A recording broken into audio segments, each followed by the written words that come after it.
एक धक्का ಅವ್ರದು ಬಾಬರ್ ಮಸ್ಜಿದ್ ತೋಡ್ದು. एक धक्का और दो बाबरी तोड़ दो. एक धक्का और दो बाबरी तोड़ दो. 1992 ಡಿಸೆಂಬರ್ 6ರಂದು ಐತಿಹಾಸಿಕವಾದ ಬಾಬರಿ ಮಸ್ಜಿದ್ ಅನ್ನು ಸಂಘ ಪರಿವಾರವು ಒಡೆದುರುಳಿಸುವ ಮುನ್ನ ಪ್ರಚೋದನಕಾರಿಯಾಗಿ ಮೊಳಗಿಸಿದ ಘೋಷಣೆ ಇದು. ಏಕ್ ಧಕ್ಕಾ ಅವ್ರದು ಬಾಬರಿ ತೋಡ್ದು. ಅಟ್ ನ್ಯೂಸ್ ಕನ್ನಡಕ್ಕೆ ಸ್ವಾಗತ. ನಾನು ಅಲ್ತಾಫ್ ಬೆಳಗುಳ. ವೀಕ್ಷಕರೇ, ನಾನೀಗ ಕೇವಲ ಒಂದು ಐತಿಹಾಸಿಕ ಘಟನೆಯ ಬಗ್ಗೆ ಮಾತನಾಡ್ತಾ ಇಲ್ಲ. ಬದಲಿಗೆ ಒಂದು ದ್ರೋಹದ ಬಗ್ಗೆ, ಒಂದು ವಿಶ್ವಾಸಘಾತದ ಬಗ್ಗೆ, ಒಂದು ದೇಶದ ಅಲ್ಪಸಂಖ್ಯಾತ ಸಮುದಾಯದ ಎದೆಯಲ್ಲಿ ಇನ್ನೂ ರಕ್ತಸಿಕ್ತವಾಗಿ ಉರಿಯುತ್ತಿರುವ ನೋವಿನ ಬಗ್ಗೆ ಮಾತನಾಡ್ತಾ ಇದ್ದೀನಿ. ಈ ವಿಡಿಯೋವನ್ನು ಶೇರ್ ಮಾಡಿ, ಇನ್ನಷ್ಟು ವೀಕ್ಷಕರಿಗೆ ತಲುಪುವಂತೆ ಮಾಡಿ. ಹಾಗೂ ನೀವಿನ್ನೂ ನನ್ನ ಚಾನಲನ್ನು ಸಬ್ಸ್ಕ್ರೈಬ್ ಮಾಡಿರದಿದ್ದರೆ ಈ ಕೂಡಲೇ ಸಬ್ಸ್ಕ್ರೈಬ್ ಮಾಡುವ ಮೂಲಕ ನಮ್ಮನ್ನು ಬೆಂಬಲಿಸಿ.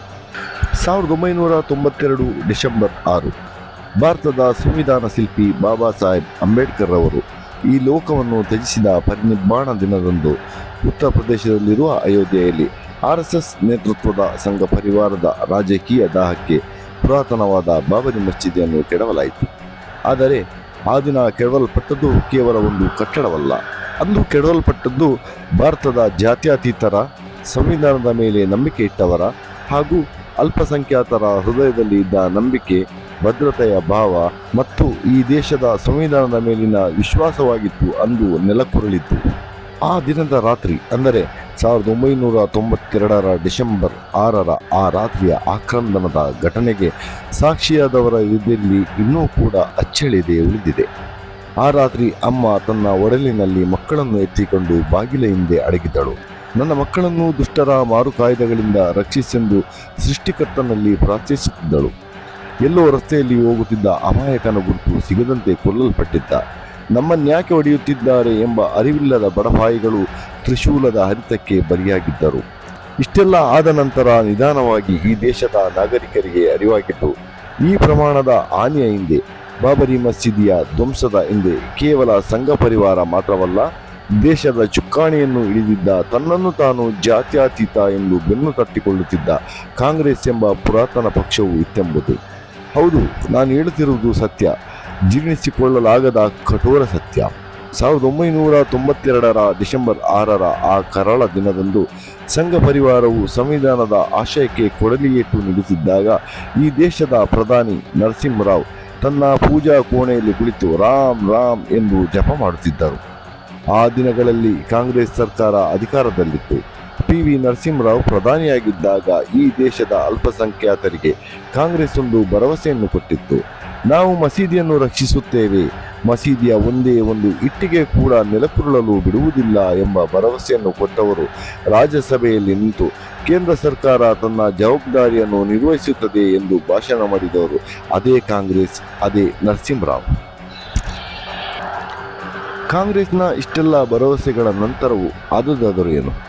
ಆ ದಿನ ಲಕ್ಷಾಂತರ ಸಂಘ ಪರಿವಾರದ ಕ್ರೂರರು ಅಯೋಧ್ಯೆಗೆ ಬಂದು ಅಲ್ಲಿದ್ದ ಪೊಲೀಸರ ಸಮ್ಮುಖದಲ್ಲಿಯೇ ಪುರಾತನವಾದಂತಹ ಬಾಬರಿ ಮಸೀದನ್ನು ಒಡೆದುರುಳಿಸಿದರೂ ಕೂಡ ಕಾಂಗ್ರೆಸ್ ಸರ್ಕಾರ ಮೂಕ ಪ್ರೇಕ್ಷಕರಂತೆ ಕುಳಿತಿತ್ತು.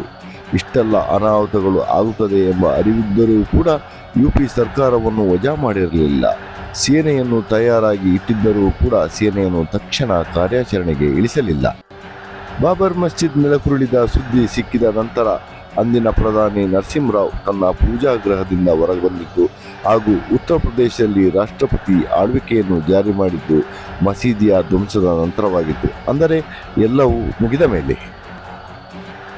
ವೀಕ್ಷಕರೇ, ನೆನಪಿರಲಿ, ಆ ದಿನ ಭಾರತದ ಪ್ರತಿ ಮನೆಯ ಹೆಣ್ಣು ಮಕ್ಕಳು ಭಯದಿಂದ ನಡುಗುತ್ತಿದ್ದರು. ಪ್ರತಿಯೊಬ್ಬ ತಾಯಿಯು ನನ್ನ ಮಕ್ಕಳು ನಾವು ಸುರಕ್ಷಿತವಾಗಿದ್ದೇವಾ ಎಂದು ಕೇಳುತ್ತಿದ್ದರು. ಆದರೆ ಅಂದು ಕಾಂಗ್ರೆಸ್ ಕೊಟ್ಟಿದ್ದ ಭರವಸೆ ಧೂಳಿಪಟವಾಗಿತ್ತು. ಆ ಭರವಸೆಯೊಂದಿಗೆ ಅಲ್ಪಸಂಖ್ಯಾತರ ಹಕ್ಕು, ಘನತೆ ಮತ್ತು ಭದ್ರತೆಯ ಭಾವನೆಯೂ ಕೂಡ ಚೂರುಚೂರಾಗಿತ್ತು. ಅಂದು ಭಾರತದ ಪ್ರತಿಯೊಬ್ಬನ ಭಾವನೆಗೆ ಕೊಡಲಿಯೇಟು ಕೊಟ್ಟಿದ್ದ ಕಾಂಗ್ರೆಸ್ನವರು ಮತ್ತೆ ಮತ್ತೆ ಬಂದು ನಾವು ನಿಮ್ಮವರು ಎನ್ನುತ್ತಾರೆ, ನಾವು ಸೆಕ್ಯುಲರ್ ಎನ್ನುತ್ತಾರೆ. ಆದರೆ ಅವರೊಂದಿಗೆ ಕೇಳಬೇಕಿರುವುದು 1992ರಲ್ಲಿ ನೀವು ಕೊಟ್ಟ ಭರವಸೆಯಲ್ಲಿ ಹೋಯಿತು, ನಮ್ಮ ಮಸೀದಿಯನ್ನು ರಕ್ಷಿಸುವ ಭರವಸೆಯಲ್ಲಿ ಹೋಯಿತು, ನಮ್ಮ ಮಕ್ಕಳ ಭಯವನ್ನು ತೊಡೆಯುವ ಧೈರ್ಯ ನಿಮಗೆ ಎಲ್ಲಿತ್ತು? ಅವರು ಉತ್ತರ ಕೊಡಲಾರರು, ಏಕೆಂದರೆ ಅವರಿಗೆ ಉತ್ತರವೇ ಇಲ್ಲ. ಅವರ ಬಳಿ ಇರುವುದು ಕೇವಲ ಒಂದು ದೀರ್ಘ ಇತಿಹಾಸ, ವೋಟ್ ಬ್ಯಾಂಕ್ ರಾಜಕಾರಣದ ಇತಿಹಾಸ, ಭರವಸೆಗಳನ್ನು ಮಾರಾಟ ಮಾಡುವ ಇತಿಹಾಸ ಮತ್ತು ಆ ಭರವಸೆಗಳನ್ನು ಒಡೆದು ಅಲ್ಪಸಂಖ್ಯಾತರ ಕಣ್ಣೀರಿನಲ್ಲಿ ತೊಳೆಯುವ ಇತಿಹಾಸ. ಇನ್ನೊಮ್ಮೆ ಆ ದ್ರೋಹ ಮರೆಯಬೇಡಿ, ಇನ್ನೊಮ್ಮೆ ಆ ಭರವಸೆಯ ಮೇಲೆ ನಂಬಿಕೆ ಇಡಬೇಡಿ. ಏಕೆಂದರೆ ನೋವು ಮತ್ತು ಭಯ, ಕಣ್ಣೀರು ಇದೆಲ್ಲವೂ ಕಾಂಗ್ರೆಸ್ಗೆ ಕೇವಲ ಚುನಾವಣೆಯ ಒಂದು ಸಾಧನ ಮಾತ್ರ. ಈ ದೇಶವಾಸಿಗಳ ಎದೆಯಲ್ಲಿ ಜಾತ್ಯತೀತ ಎಂಬ ಭಾವನೆಯನ್ನು ಕೊಂದವರ ಹೆಸರು ನರಸಿಂಹರಾವ್, ಅದನ್ನು ಕೊಲ್ಲಲು ಸಹಾಯ ಮಾಡಿದವರ ಹೆಸರು ಕಾಂಗ್ರೆಸ್. ಈ ದೇಶದ ಸಾರ್ವಭೌಮತ್ವಕ್ಕೆ ಧಕ್ಕೆ ತಂದವರ ಹೆಸರು RSS ಎಂಬ ನೋಂದಣಿಯಾಗದ ಭಯೋತ್ಪಾದಕ ಸಂಘಟನೆ. ವೀಕ್ಷಕರೇ, 1992ರ ದ್ರೋಹಿಗಳನ್ನು ಎಂದೂ ಕೂಡ ಈ ದೇಶ ಕ್ಷಮಿಸುವುದಿಲ್ಲ ಮತ್ತು ಅವರು ಕ್ಷಮೆಗೆ ಅರ್ಹರೂ ಕೂಡ ಅಲ್ಲ.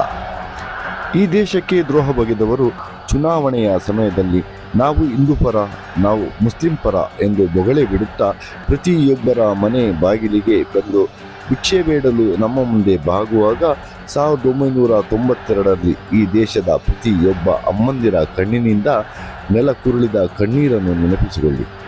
ಇನ್ನೊಮ್ಮೆ ಅವರಿಗೆ ಮತ ನೀಡುವ ಮೊದಲು ಈ ದೇಶದ ಹೆಣ್ಣು ಮಗಳು ಧೂಳರಿಂದ ಹಿಂಸೆಗೊಳಪಟ್ಟ ಆ ರಾತ್ರಿಯಲ್ಲಿ ಹೊರಬಂದ ಆಕ್ರಂದನವನ್ನೊಮ್ಮೆ ಕೇಳಿಸಿಕೊಳ್ಳಿ. ಇನ್ನಾದರೂ ನಾವು ಗಟ್ಟಿಯಾಗಿ ಒಗ್ಗಟ್ಟಿನಿಂದ ಹೇಳೋಣ, 1992ರ ಕಣ್ಣೀರು ಇನ್ನೂ ಒಣಗಿಲ್ಲ. ಈ ದೇಶದ ಅಮ್ಮಂದಿರ ಕಣ್ಣೀರು ಇನ್ನೂ ಬತ್ತಿಲ್ಲ. ಈ ದೇಶದ ಹೆಣ್ಣು ಮಗಳ ಭಯವಿನ್ನೂ ಮಾಯವಾಗಿಲ್ಲ. ಆ ಕಣ್ಣೀರನ್ನು ತೊಳೆಯಲು ಇರುವ ಒಂದೇ ಒಂದು ಮಾರ್ಗ, ರಾಜಕೀಯಕ್ಕಾಗಿ ಮುಸ್ಲಿಮರನ್ನು ಓಲೈಸುವ ಕಾಂಗ್ರೆಸ್ಸನ್ನು ಹಾಗೂ ಅಧಿಕಾರಕ್ಕಾಗಿ ನಕಲಿ ಹಿಂದುತ್ವ ಬೋಧಿಸುವ BJPಯನ್ನು, ಸಮಯ ಸಾಧಕರಾಗಿರುವ ಇನ್ನಿತರ ಪಕ್ಷಗಳನ್ನು ಸಾರಾಸಗಟಾಗಿ ತಿರಸ್ಕರಿಸುವುದು ಮತ್ತು ಅವರು ಇನ್ನೆಂದೂ ತಲೆ ಎತ್ತದಂತೆ ಪರ್ಯಾಯ ರಾಜಕೀಯ ಮಾಡುವುದು. ವೀಕ್ಷಕರೇ, ಇದು ಈ ದಿನದ ವಿಶೇಷ. ಗಟ್ಟಿತನದ ದಿಟ್ಟ ಸುದ್ದಿಗಾಗಿ ನ್ಯೂಸ್ ಕನ್ನಡವನ್ನು ಬೆಂಬಲಿಸಿ. ಧನ್ಯವಾದಗಳು.